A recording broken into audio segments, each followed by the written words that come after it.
Sports definitely taught me how to not only work as a team, but also work individually. And so I learned that even in nursing, yes, I have my own assignment that I have to take care of, but I also have a team that I can utilize to help me. You have to have teamwork, especially when you have a code or, someone about to die. Same thing with a sport. If you don't have cohesion and teamwork, you lose the game.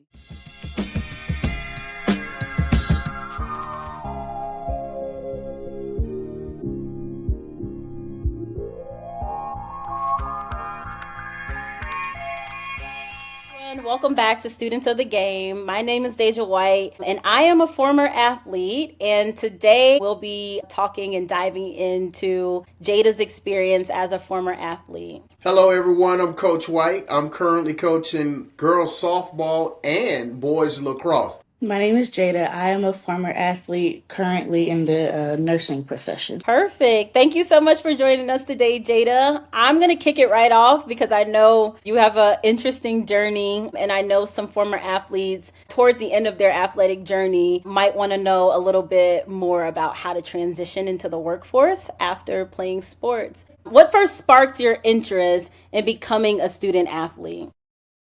Well, I've been an athlete since I was 3 years old. So I've always played sports. I started off playing soccer at 3, started softball at 8, did some basketball, basically played just about everything from a young age. So I guess it was kind of just ingrained to play and to stay active. So it didn't change when I got into school. I was actually in 8th grade trying to figure out how to join JV for whatever sport I could, going through my brother and my mom to figure it out. I think I just came out to the field one day, saw the softball team practicing with my mom, and asked about it. So it's just sports and being active has just always been something I've done. Do you have a particular moment that made you proud when you were growing up playing sport? I don't know if I can pinpoint. Like I said, I started at 3, so I don't remember much from that age. I will say, I guess when I got older and we started getting to more like, I don't want to say political, but like, into being like captains or head of something. I remember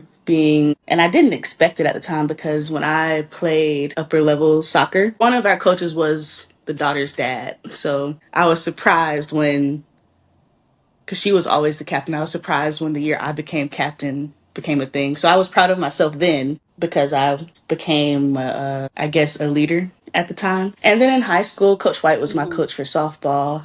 They weren't really captains, they were more like specific leaders. And I was in charge of making sure people were good academic wise. So I was proud that he acknowledged my success academically and let me be a lead in that for softball. Oh, that's interesting. I didn't know you were doing It doesn't that. look like he remembers. Talk to us a little bit about what that entailed. Like offering help, not necessarily keep staying on them about their grades, but basically just being a resource. Because, to play sports in high school, you had to have the academics, you had to have a certain grade in classes to be able to be eligible. So I was a resource for any of the players to ask for help if they needed it in any specific class. I love that. I don't know many teams that do that, so that's really interesting. Well, Deja, let me jump in. Jada stated that she don't know whether I can recall that. I definitely recall that because, academics is very important to me. I actually wanted every athlete to participate on any team that I'm coaching to be scholars. I'm proud to say that over the years of me coaching, I have had either a Val and a Sal or all four at Southwest DeKalb to represent us, meaning they are top tier students. So that's what I pride myself on. It's important. A lot of the student athletes, they won't make a profession at athletics. But I know if they have a good, solid academic background, they'll go far. So Yeah. yes, Jada, I can recall. I know we had a tutoring room set across from the cafeteria. I had my own little classroom. Well, that's cool. I don't even remember if you were doing that like when I was there though, so that was really cool. I love that. Well, the next question actually was how was Jada able to balance her academics and continue to play sports? Now, I am aware that Jada played both soccer, her love, as well as softball. And now, Jada, I definitely want you to share with everyone, how were you able to balance athletics and maintain excellent grades? My mom always set the expectation that school always came first anyway. And so if we wanted to continue to play, we had to do good in school. So that was the expectation from the start. I was 3, I wasn't even in school yet. I think growing up, I was always busy with extracurriculars and sports, my brother's sports, and then also school. So I learned from a young age how to manage multiple things at once. So when it came to high school, it wasn't as difficult for me because I had always done it. Not to say it wasn't more difficult than when you're 6, because it's not the same level, but I always made sure my school came first because I knew if my grades dropped, my mom wouldn't let me play. So that was an incentive for me to make sure that my school came first. Now, in high school, yes, like practice and games were always later in the day. And if you have homework, it's kind of hard to get it done. With my particular classes, for the most part, our homework was similar every week and we got our assignments like in advance to work on. So I would just make sure I was ahead so that I wouldn't get behind. And if I wasn't ahead, I was on track. So that helped a lot. I learned at a young age to focus in on what I'm doing. So if I'm doing schoolwork, that's what I'm doing. I'm not watching TV. I'm not thinking about practice. I'm not thinking about anything else. I'm just doing my work. And then when it's time to go to practice or playing a game, that's what I'm focused on in that moment. So being able to focus on what I'm doing at the time, staying ahead, and keeping a schedule, knowing what to do, knowing when games are, so you can schedule around and make sure you get things done. Did I always get things done when I wanted to? Not necessarily, but it helped to make sure things were done when they needed to be done. I believe I answered that question similarly. So I had an episode and you asked me a specific question that was kind of similar. Like, how was I maintaining my performance on the field and or in school? And I said something similar, like, when I was doing schoolwork, I was doing schoolwork. When I was doing practice, I was doing practice. So Mhm. it's very interesting to hear that you have like a similar mindset when it comes to academics. Now it's a little bit difficult for me. I got a lot going on and I'm like, my mind is always thinking about all the things I have to do. But that leads me to our next question. How do you think being a student athlete prepared you for life outside of sports? I think that learning at a young age how to do multiple things, so school, sports, and any other extracurriculars really helped. Because now, as an adult, I mean, I don't play sports now, but handling like personal life, work life, family life, social life, being able to, I guess, coordinate that comes from my background of coordinating school, soccer, softball, volleyball, dance, whatever, all my brother's stuff. So learning how to coordinate things together from being a student athlete definitely helps me in my life now. In college, I worked in the recreational department, so I played some of the rec sports. And it was kind of the same thing, I knew what I was able to manage it because I knew my schedules. I knew what days things occurred on. So I knew, okay, I have class this day and then I have a game this day. We didn't practice for rec sports unless you were just on a team that took it that seriously. But it wasn't as hard because, like I said, I learned from a young age how to manage it. Playing in sports definitely taught me how to not only work as a team, but also work individually. And I didn't play many individual sports, but you still had an individual role. So, yes, you had to play as a team, but you still had to fulfill your individual role. So, I learned that even in nursing, yes, I have my own assignment that I have to take care of, but I also have a team that I can utilize to help me, and I definitely would need to help, especially if an emergency comes in. So I work in the emergency department. You have to have teamwork, especially when you have a code or someone about to die come in. You have to be able to work as a team, define your roles, and work together, because if there's no cohesion and no teamwork, that patient suffers. Same thing with a sport. If you don't have cohesion and teamwork, you lose the game. You lose your cool. You start arguing with each other. It doesn't work out like that. You have to learn how to work together. And playing sports definitely helped me throughout college and my career using the same thought processes. So, Jada, I want to go back and then I'm going to move forward because I do want to tackle family life as well as work life. So, I want to go back and I'm going to start with injuries. Injuries in sports. How were you able to cope with injuries, and were you able to continue athletically after being injured? So I see you recall all my injuries back in high school. Jada, yes, I did. I remember all of the injuries, and that's so surprising. I had another student athlete ask me, Coach White, how can you remember all this about me as an athlete? When you're a coach and you respect your players and your players respect you, you remember things about them. So I really want you to dive into that because that is very vital to student athletes of today. They really need to know how to deal with, injuries.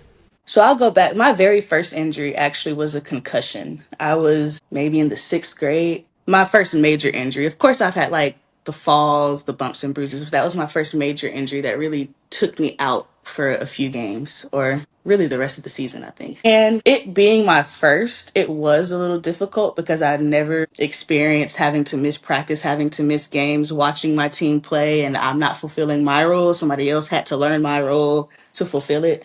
So at first, it is hard. But the main thing I learned is you have to focus on your recovery because if you don't recover, you'll never get back out. So, in my experience, a lot of athletes sometimes they get really down. My brother actually injured his knee one year and he was really down because he was worried that he'd never play football again. And one thing my mom and I really tried to get him to understand is your mindset is the main thing that comes to recovering. If you don't think you'll recover or if you don't think you'll get back to how you were, you won't because you'll always have in your mind that you won't get back there. So a good mindset is the first thing and then focusing on your recovery and what it takes to recover. So like with a concussion, there's no physical thing you have to do. You just kind of have to wait it out.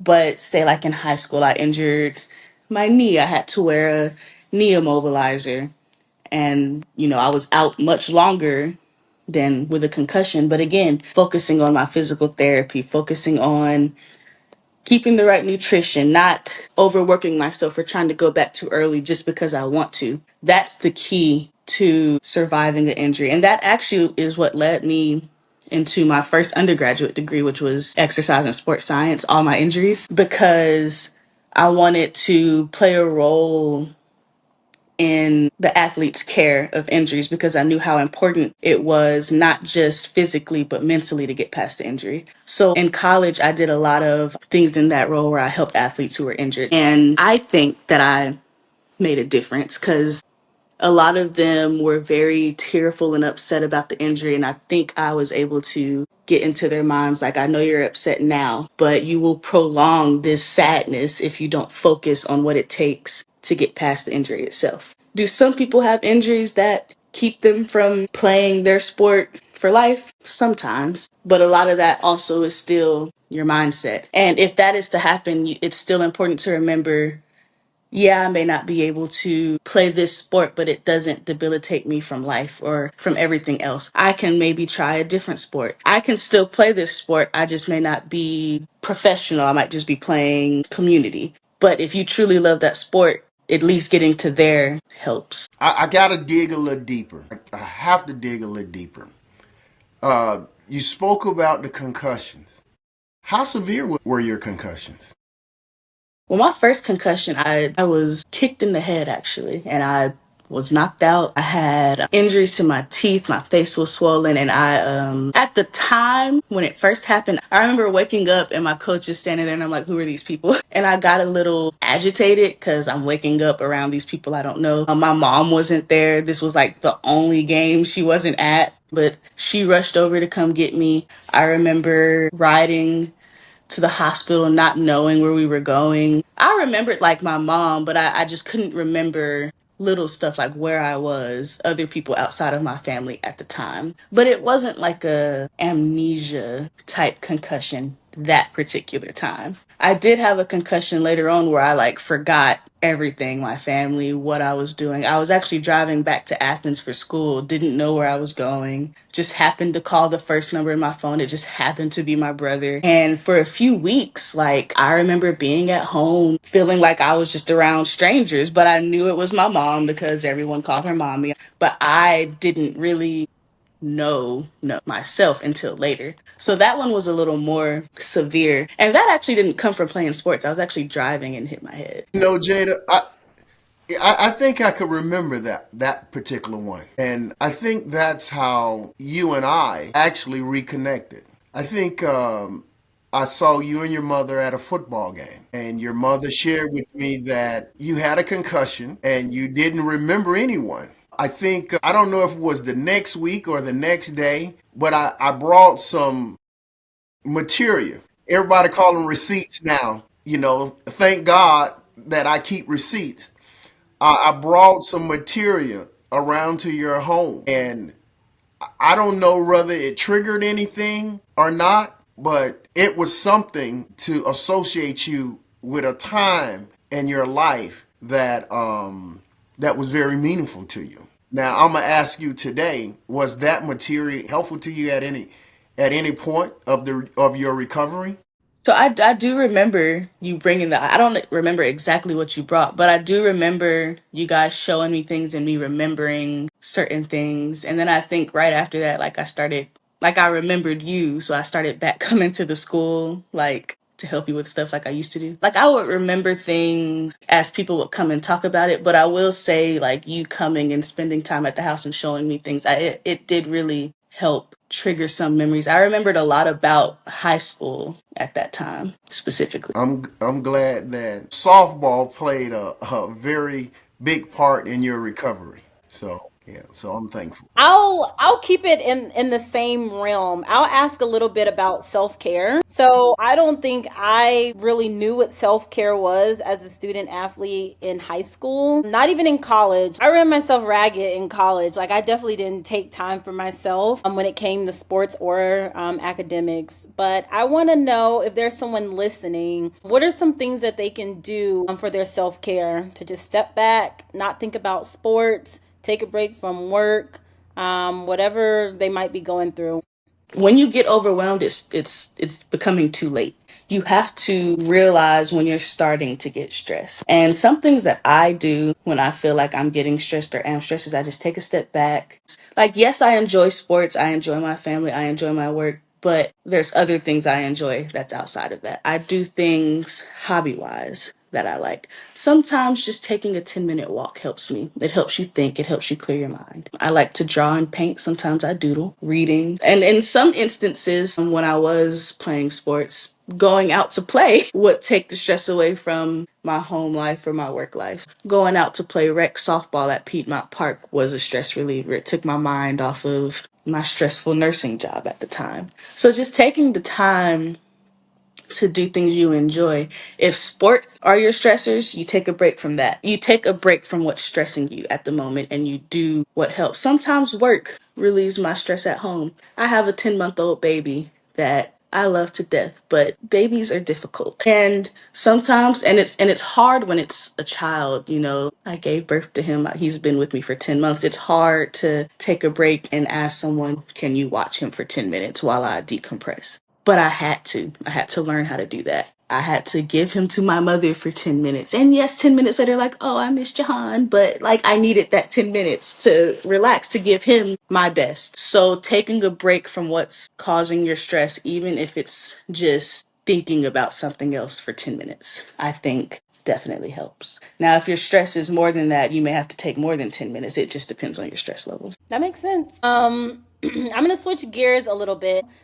I want to learn a little bit more about how athletics might have helped you with finding work. So, because you mentioned you worked at the athletic complex at school. How did being knowledgeable about different sports help you get that role? And are there any other roles that you've gotten just because you've been around sports?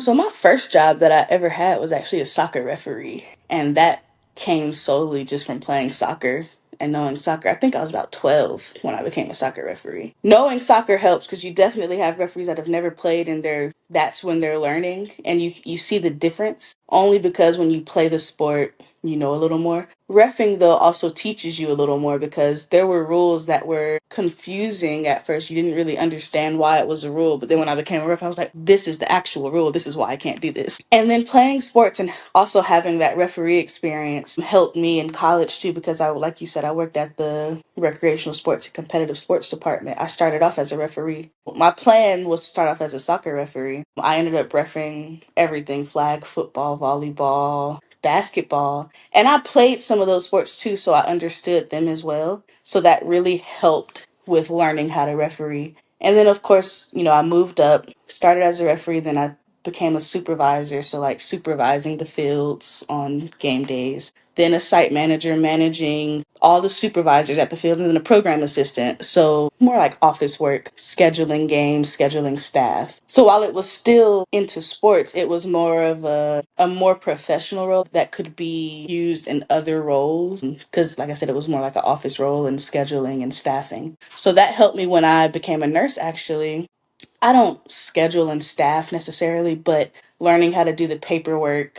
And also with nursing, playing in sports, it actually helps me when it comes to people that come in with certain injuries. My first degree, like I said, was exercise and sports science. So sports also helped with that because I don't think I would have had that interest without playing sports. But sports led me to both my undergrad degrees, and it still helps with what I do today. We have a lot of people that come in for injuries, falls, concussions, broken bones, and I learned how to deal with that at a young age, being a referee and that happening on my field, or just me getting injured. So it definitely plays a huge role in what I do today. Jada, I was listening to you. I was just trying to gather my thoughts here when you were speaking on your undergrad. Your process in deciding to go to college and deciding to major. How did you get to that point? And how did you decide to go with the one that you selected? So, to answer the first part of your question, deciding what I wanted to do again really came from playing sports and my personal injuries and wanting to learn more about helping people with the same issues injured themselves and learning more about the physiology of it and understanding it more. Initially, I wanted to go to medical school, actually, to become a sports medicine physician. And so I wanted to go into a undergrad that focused on that. So that was exercise and sports science. At the time, I had applied to Clemson, Auburn, and UGA. Those were my top three. UGA was my first choice initially. And I actually remember this because my mom knew someone that worked in the department at Auburn, and he gave me a fabulous tour of their facilities. And I absolutely loved Auburn. And for a little while, that became my first choice because it wasn't far. The facility was so nice. I did not like that out of state tuition though. So, and I remember talking to you about, and then I remember UGA had deferred my application, my early apply application. So I was a little upset and a little salty. So I said, you know what? I don't even want to go to UGA, even though I knew I did. And I remember telling you, I'm going to just go to Auburn. You were like, well, just wait for all your applications to come back. And then UGA accepted me. Go dog. If I'm recalling correctly, I thought prosthetics was in there somewhere. It was. It definitely was. So I double majored in exercise science and biomedical engineering because I wanted to get into prosthetics. Again, to help not just athletes, but people that lost something, lost a limb, trying to get them back to as normal as they could. What happened, I didn't finish that degree, but that was mainly because I had already finished my exercise science degree and I only had a year left, and then COVID came. And then it kind of messed up some plans. So I ended up leaving Athens, and that's when I decided to become a nurse, actually, because of all the issues in healthcare at the time. So then I went to Georgia State to get some prereqs done, and then I went to nursing school, and that is now how I became a nurse. But yes, prosthetics were definitely, and I wouldn't say I wouldn't go back to do that because I still like the idea of helping in that way. But I just gotta, if I pursue that, it's just figuring out how to get back to it. So this one's more about long-term goals, and you answered it a little bit because you talked about maybe you'll go back and you'll do something with prosthetics. But we want to know, how has like sports shaped your overall long-term goals? Like, do you feel like you'll continue to do nursing? Are there some other things you want to do in your personal life that sports has helped you think through? Just tell us a little bit about how sports played a part in that. So actually, I am planning to go back to school to become a nurse practitioner, so more like a provider, not quite a doctor, but doing doctory things. And my plan is to go into either sports medicine or stay in emergency to be able to still see those injuries. But if I go with the sports medicine side, that's more into sports and sport injuries. So I never thought I would want to coach, but my brother coaches and he asked me to come out one day to help with softball, or he'll call me sometimes to help with like the taping or the stretching or the warm-ups of the players. And when I go out there, I really enjoy going out there. So I spend a lot of time doing that with him. I went out to help the softball team at his school a little bit because their coach wasn't a softball coach necessarily and he wanted to learn the game. So I went out there a little while. The only reason I didn't keep going out there is because my child was very young at the time.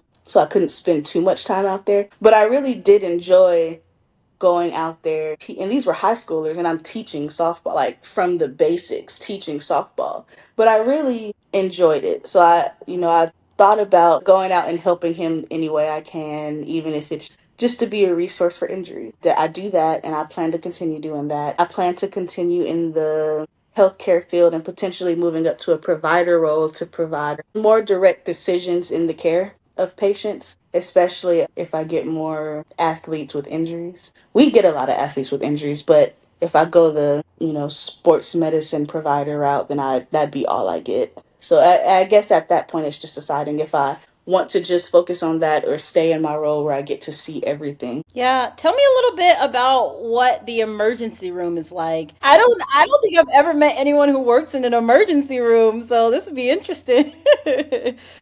Girl, when I tell you it is so hectic. So I work at Grady now, so you can probably imagine what that's like.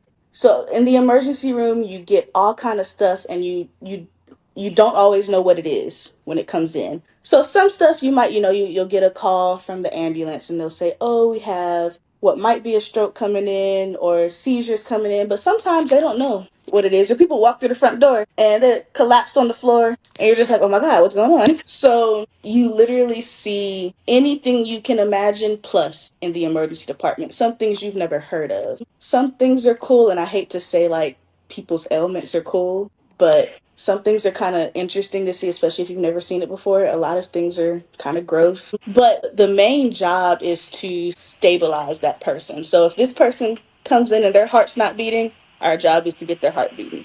If this person comes in and they're about to stop breathing, our job is to keep them breathing. If this person came in with seizures, our job is to stop them from seizing. If this person came in because they have an infection, our job is to start the care to stop and get rid of the infection. Some people come in for not as emergent stuff like, their toe hurts or their teeth hurt. But, to them, like it hurts. It's emergent to them. Emergency room technically is for life threatening things. Not everybody necessarily utilizes it for that, but at the end of the day, you're still going to get the same care. You're still going to be seen. We're still going to try to figure out how to solve the problem and either send you home mostly fixed or send you up to a floor where they will continue to keep your care to get you better. So, in a nutshell, my role is to stabilize, keep you from dying. Yeah. Yeah. What was the name of that show that was on Fox? And it was filmed in Atlanta, and they were like an emergency room. I don't remember what the name of the show was. I think Was Taya it recently was started it watching. Resident? Yes, The Resident. Is it like The Resident? And it's funny because I watch a lot of medical shows, and a lot of them you're like, this is not how this would go. They're pretty close, but some of that, yes, some of the stuff Okay. that you would see like on that show is kind of like how it is now. Of course, that show you got the emergency room and then the floors. If you've watched it, you've seen like people come in and they're like, you're here again, like there's nothing wrong with you, and then other people, it's like, yeah, we need to fix this right now. It's very much like for the better than other shows for sure. Okay, so the writers did their job on that show. Yes. They actually have nurses. Most other shows don't have nurses, which are the main part of a lot of things. They actually have nurses. If someone's watching and they want to work in the emergency space, watch The Resident. It's pretty close. Yeah. So I'll ask one more question. I'm really interested in how you got into the emergency room. Like that's just it's just not something that like people do on an everyday. So I'm just interested in that. When I first started nursing school and when I first applied for my residency to be an emergency, a lot of people were like, "You want to go to emergency? Why would you want to do that? Like, it's too much work. They work too fast." Again, going back to how I grew up doing a lot at once, having to balance everything or move quick to get things done. So for me, that was like right up my alley, you know? And just the excitement of, not the excitement, but the idea of, I have to figure out what's wrong with this person. My team, we are the first line to figure this out, or else, something bad could happen. And it's really hard actually to start off as a nurse in the emergency department. Usually you have to like work on the floor or work in other fields and then you have to know somebody to get in there. So I was actually very lucky to be able to start in the ED. So I am happy for that. All right. So, Jada, we've covered a lot, honestly, from athletics to your professional career. I want to close out. I really want to close out. I said I was going to come back to something, and what I want to come back to is family. I'm going to close out this session with family. As a young mother, do you see yourself allowing your little one to one day participate in athletics? Absolutely. Now, and my family's very funny because they're like, "Oh, look at his fingers. He's going to play baseball. Oh, look at this." And I'm very much like, we'll try him out in some things. If he likes it, he can play it. If he doesn't like it, I'm not going to make him play it. But for sure, and a lot of people say, well, you see all these injuries. Why would you want your kids to play that? Or this sport causes so many injuries. But I mean, I do think at least allowing him and any future children I have to at least dabble in it to see if they like it. I think that's fair. I think it's unfair for me to say no, they can't. And I 20 odd years playing 30 different sports, even with all the injuries, and didn't stop. So I think it's unfair to say, well, no, they can't play anything because they might get hurt. That just kind of comes with it. And then you also learn that you can get hurt doing anything. Sports aren't the only thing that can hurt you. So to answer your question, yes, I will definitely allow them to explore the sport world. If it's not for them, it's not for them. If it is, it is. But kind of letting them choose on their own whether they enjoy it or not. Not thinking, oh, I have to because my mommy did it, or I have to because she told me I had to. More so letting them do it because they want to. Whatever they decide to do, as long as it's not like illegal or crazy. Good. Understood. Understood. Well, Jada, again, that was the closeout Wait, question. I'm going to interrupt for a bit. I Oh want my us to goodness. do a coach's reflection. I want you to tell Jada how you, because you watched her grow up basically. So I want to hear like some reflective words, some words of encouragement as she continues on in her journey. Just close us out with a motivational, something motivational.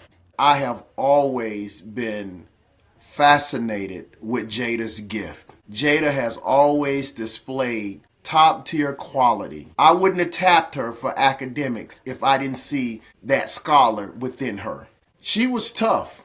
She was injured many times. She didn't disclose it, but Coach White knew she was injured. And I worked around her injury so I wouldn't, sing her out. I really wanted her to continue to move forward.